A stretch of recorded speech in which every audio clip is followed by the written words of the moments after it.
വീട്ടിൽ അമ്മായിയമ്മമാർ മരുമക്കളെ നിലയ്ക്ക് നിർത്തണമെന്ന് പറയുന്ന ആറ്റിറ്റ്യൂഡ് ഉണ്ടല്ലോ, ആ ആറ്റിറ്റ്യൂഡ് എക്സ്പോസ് ചെയ്യപ്പെട്ടു. ഹരൺ പാണ്ഡ്യ എക്സ്പോസ് ചെയ്യപ്പെട്ടു, ബാബു ബജരംഗി എക്സ്പോസ് ചെയ്യപ്പെട്ടു, മായ കൊട്നാനി എക്സ്പോസ് ചെയ്യപ്പെട്ടു, ബിൽക്കിസ് ബാനു എക്സ്പോസ് ചെയ്യപ്പെട്ടു, ബിൽക്കിസ് ബാനുവിന്റെ കൊലപാതകി റാവുൽജി എക്സ്പോസ് ചെയ്യപ്പെട്ടു, ആ റാവുൽജിയുമായി ബന്ധപ്പെട്ട് നടത്തിയ വലിയ സ്വീകരണം എക്സ്പോസ് ചെയ്യപ്പെട്ടു.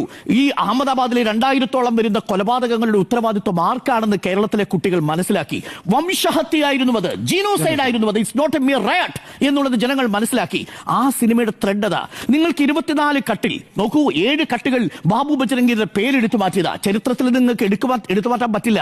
നിങ്ങൾക്ക് പാഠപുസ്തകങ്ങളിൽ നിന്ന് ഗോഡ്സെ എടുത്തു മാറ്റാം, ഗാന്ധിവധം ഒഴിവാക്കാം. പക്ഷേ പുതിയ കുട്ടി അത് സിനിമകളിലൂടെ പഠിക്കും, കവിതകളിലൂടെ പഠിക്കും. ചരിത്രത്തിലൂടെ അവരെ പഠിപ്പിക്കാതിരിക്കാൻ ശ്രമിച്ച ഭരണകൂടത്തിന്റെ മുഖത്ത് നോക്കും, ലജ്ജയില്ലേ എന്ന് ചോദിക്കും. പൃഥ്വിരാജിന്റെ ഭാര്യ പോലും ഭയക്കുന്നു, പൃഥ്വിരാജിന്റെ ഭാര്യ സുപ്രിയ ഭയക്കുന്നു. ഇവിടുത്തെ ബിജെപി നേതൃത്വം എന്താ ബി ഗോപാലകൃഷ്ണൻ പറഞ്ഞതറിയോ?